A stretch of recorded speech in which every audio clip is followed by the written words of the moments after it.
सच का विगुल, खबरें सच्चाई के साथ, देखते रहिए। चाहे वो रजिस्ट्रेशन का मामला हो, चेंज रिपोर्ट हो, या जो भी स्कीम के मामले हैं, इसका यहीं हम कोशिश करेंगे कि उनसे यहीं मिले। और अभी आपने जो बताया कि अभी हमने तो रजिस्ट्रेशन का ऑनलाइन किया है, सेक्शन 36 में जो रजिस्ट्रेशन होता है वो ऑनलाइन किया जाएगा। किसी को औरंगाबाद जाने की जरूरत नहीं, ऑनलाइन हमारे पोर्टल पे वो एप्लीकेशन कर सकते हैं।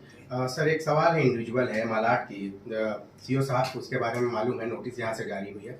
सर 100 साल पुरानी वक्फ की मस्जिद है, उस पर खुद की मिल्कियत की दावेदारी कर दी गई है। ये यहाँ दादर में प्रभा देवी में 7000 स्क्वायर फीट पे ये जगह है और मौजूदा वक्त में इसकी कीमत, चूंकि वो एरिया पूरा कॉर्पोरेट एरिया है, मौजूदा वक्त में वहाँ की कीमत कम से कम 500 करोड़ बताई जा रही है। उसकी वक्फ 1952 में वो मस्जिद वक्फ हुई है, लेकिन कुछ लोग ऐसे हैं जो उसको जाती मिल्कियत की दावेदारी किए हैं और वक्फ बोर्ड में वो केस भी एडमिट हुआ है, सीओ साहब के संज्ञान में है। सर आप चेयरमैन हैं, इस तरह से सर मुसलमानों की मिल्कियत मुसलमानों से महफूज नहीं है, ये एक मिसाल है। ऐसी न जाने कितनी मिसाल है। तो वक्फ बोर्ड इसको लेकर क्या रवैया? मैं आपको बता देता हूं कि सुप्रीम कोर्ट ने भी रूलिंग किया है कि वंस अ वक्फ इज ऑलवेज अ वक्फ। एक बार किसी वाकिफ ने जगह वक्फ की है तो कयामत तक वक्फ रहना है। और अगर मस्जिद की जो आप बता रहे हैं, इस मामले में मैं सीओ साहब से ज़रूर चर्चा करूंगा और इसके ऊपर जो भी एक्शन लेना है इसकी पूरी इंक्वायरी करके, चौकसी करके, ये भी और इसके अलावा भी ऐसे कुछ मामले हमारे सामने आएंगे तो इंशाल्लाह हम उसके ऊपर कहीं होता ही नहीं करेंगे। अभी सीओ साहब जब से आए हैं, बोर्ड जब से ये हमारा बना है, हमने कई FIR की है। बीड़ में FIR हुआ, पूना में FIR हुआ। जो कुछ भी ऐसा इंकरेज करता है और वक्त की मिल्कियत को ताबा लेके उसका गैर जरूरी इस्तेमाल कर रहा है, उसको कार्रवाई करने के लिए बोर्ड पूरी ईमानदारी से कोशिश करेगा। सिर्फ कार्रवाई नहीं करेंगे, उन पे FIR भी करने का काम करेंगे। मेरा आखिरी सवाल है, सुप्रीम कोर्ट से 185 मिल्कियत को लेकर जो वक्फ बोर्ड में मूव किया गया है, उसका नतीजा कब बरामद? अभी बस उसी का काम चल रहा है हमारा। अभी तो हमने पहले सुप्रीम कोर्ट ने 6 महीने का टाइम दिया था, लेकिन हमारे पास में कागज पूरे नहीं आने की वजह से हमने सुप्रीम कोर्ट से 6 महीने एक्स्ट्रा बढ़ाने का मांग की थी। अल्लाह के करम से सुप्रीम कोर्ट ने हमारी ये बात मान ली है और इस मामले में जल्द से जल्द आने वाले 2 महीने के अंदर सुप्रीम कोर्ट ने जो हमको डेडलाइन दी है उसके पहले हम तमाम मैटर के नतीजे पे पहुंचेंगे और केस को डिस्कस। सर कुछ मेम्बरान है जो यहाँ वक्फ बोर्ड का रिजल्ट आने से पहले ही जो है हुआ बना चुके हैं कि इसका ये सारी प्रॉपर्टी नॉन वक्फ। नहीं, उसके बारे में मैं किसने क्या कहा, हम सीधा जो सुप्रीम कोर्ट के डायरेक्शंस है, वक्फ का जो एक्ट है उसके तहत काम करेंगे। कोई मेंबर क्या बोल रहा है इससे हमको कोई लेना देना नहीं। जो वक्फ के रूल्स एंड रेगुलेशन में है, जो एक्ट में है, कानून में, उसके हिसाब से काम होगा। मैं आप खास तौर पे आपको बताना चाहूँगा। सर वक्फ के अंदर इसी प्रॉपर्टी के ताल्लुक से किसी ने कंप्लेंट भी डाली है और जो वक्फ की जो प्रॉपर्टी है, सुप्रीम कोर्ट के अंदर ये जो डॉक्यूमेंट्स है वो सबमिट नहीं हुए थे।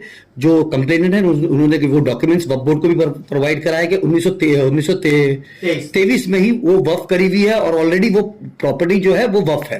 लेकिन आप वक्फ बोर्ड की तरफ से सुप्रीम कोर्ट में भी वो चीज की डॉक्यूमेंट्स की पैरवी नहीं करी गई, तभी सुप्रीम कोर्ट ने ये ऑर्डर दिया कि वक्फ की प्रॉपर्टी की मिल्कियत। आप देखिए, सुप्रीम कोर्ट ने जो डिसीजन दिया है, हाई कोर्ट ने हमारे खिलाफ डिसीजन दिया था और वो डिसीजन को हमने सुप्रीम कोर्ट में चैलेंज किया था। सुप्रीम कोर्ट ने डिसीजन ये दिया है कि ये वक्फ है कि नहीं है, ये इसको डिक्लेयर करने का अधिकार ये वक्फ बोर्ड को है और वक्फ बोर्ड पूरे कागजात को देख के प्रोविजन में जो है सिर्फ और सिर्फ मेरिट पे काम करेंगे। कौन क्या बोल रहा है इसका हमारा कोई लुकआउट नहीं।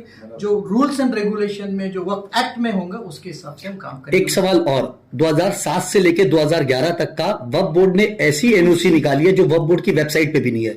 लेकिन मुंबई की बात कर रहा हूं मैं, ये मुंबई में अलग अलग इलाकों के अंदर ऐसी 75 एनओसी है जो बिल्डरों को भी दी गई है, चाहे वो दरगाहों की जगह हो चाहे तमाम जगह हो, लेकिन वो रिकॉर्ड में भी नहीं है। इसके ऊपर क्या कहेंगे आप? 2007 से लेकर 2011 तक मामला हमारे सामने आया है, इसके ऊपर हमारे बोर्ड में भी चर्चा हुई है। हम इसके ऊपर अगर वेरीफाई करेंगे, चौकसी करेंगे, इंक्वायरी करेंगे, ऐसा लगता है कि किसी ने जाली कागजात बनाए हैं, जाली एनओसी बनाई है, तो उनको कानून के दायरे में जो भी हम कार्रवाई कर सकते हैं वो करेंगे, आपको यकीन दिलाता हूं। सर ये पूरी मुंबई की अगर बात करें तो ये 75 प्रॉपर्टी की जो एनओसी है, ये तकरीबन हजारों करोड़ के अंदर ये प्रॉपर्टी जाती है, क्योंकि वहां पर कंस्ट्रक्शन भी हो चुके हैं, टावर्स भी बन चुके हैं।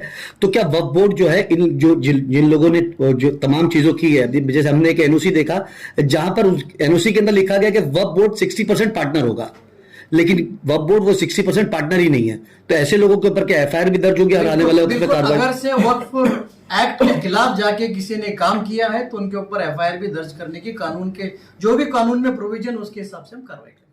शुक्रिया।